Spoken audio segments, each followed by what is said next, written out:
Welcome to another episode of Running Greenleaf, where we go through the nitty-gritty of operating real estate. We've got three kind of updates we do. We have our quick 90-second updates that take you to a property so you can see what's happening there. We have our general kind of monthly discussions that cover topics impacting our markets that we operate in. And one of the exciting ones we have is our deal opportunities. So today we're talking about Parkwood Flex. This is a new investment opportunity that we're going to dive into and learn a little bit more about what we're doing here. All right, we got Parkwood Flex, 35,000 square feet. The interesting, it's actually built as a flex building, so a little bit different than the single-story office. It's not an office building? Yeah, we're not flexifying it. It's already flexified.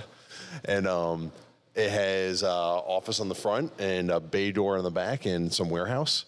It's a long-term operator, and it's fully occupied, and the rents are about 80% of what market is. So overall, it's very well operating and occupied building. It's doing everything you want it to be. So, Dave, what's the problem we're trying to fix? Yeah, we're always looking for what is the problem? Where can we come in and add value to anything that we're going to operate? So on this one, we have a couple things that are very unique to this deal. We have a long-term operator. So this individual, they basically built the deal. They were one of the original owners of the deal. They've been operating for a long time. So we do have good tenants, but those tenants are more on a individual owner platform. So we don't have well-structured leases. There are leases in place, so that is helpful, but they're not kind of current market leases.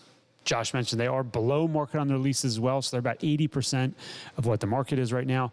And they also do not have any kind of CAM reimbursements or common area costs. And this is a lot of what we see on deals where the trend now, or what's more market, is that you have your base rent and you have CAM to reimburse some of those expenses. And as expenses grow over time, taxes, insurance, that's much more relevant to the revenue of a deal that we have. Yeah, so 35,000 square feet. How many tenants were we looking at? Yeah, so, this building is full, so we do have a good number of tenants that are here. All of the suites are around that kind of like 1,250 to 3,000 to 4,500 square feet. Those are really the easiest to fill in this space. So right now I have like 12 tenants that are in here. Yeah, so instead of a big physical lift that we're used to doing where we do a heavy renovation, we have borderline bulldozers in there knocking things down. This is more of an operational lift where we're really implementing professional management processes and systems and leases and paperwork that allow the building to not only operate smoother on a professional platform, but also allow it to be more financeable and more sellable in the future. Yeah. Yeah, it's just paperwork. Yeah. Just a little bit of paperwork to make this thing happen. Now, overall, we look at this, we have leasing commissions, we have TI, because we have leases that renew and a lot of shorter term leases. So as we take those to longer term leases, the process of doing that's really where we're able to add value as an operator coming in on this deal. And what that gives us is we have a deal where we have a pretty known amount of capital needed going into the deal. It's not like a CapEx project where we have to have a lot of buffer here and there on swings of where this could go when we open up the wall and what are we going to find. So this is we have a better, more accurate capital stack, and we're going to be able to go in with that and put us in a position to quickly hit our cash flow goals. So we'll be able to make distributions from the very beginning, and then we'll be able to get to our stabilized distribution amount on a monthly basis faster than a typical physical improvement or physical turnover type deal. Right. And another enhanced part about this deal that makes it unique is that the seller wants to stay in the deal, and he's going to seller finance roughly about 65-70% back to us and hold the paper fixed at 6% for 5 years. So the market, if we were to go out and get a mortgage today in the market, leverage would be about the same, but an interest rate would be closer to 8%.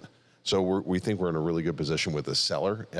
We think it will be a good partnership with him going forward. And it also saves us a lot of money in closing costs that we don't have to basically pay all these bank fees to get the transaction closed, and we can just operate the deal.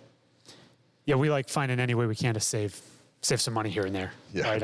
Especially on the transaction costs as they have become a meaningful part of deals, especially deals that are, a little bit smaller in size. It's everything we can do to make sure operating is as efficiently as possible to make these deals perform as well as they can.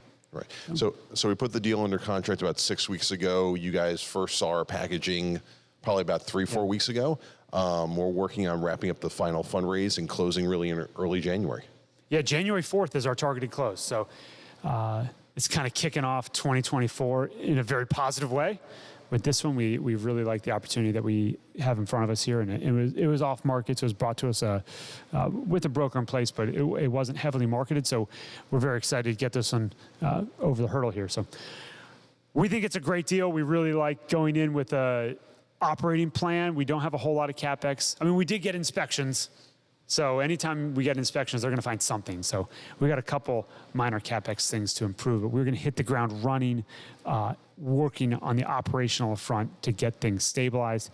Half the deal has leases in the first 12 months that we'll be able to negotiate through and get this stuff in place. So excited to get that going and excited to be able to make distributions as we go into the first quarter that we own it, and then therefore we'll be hitting our cash flow returns pretty quickly.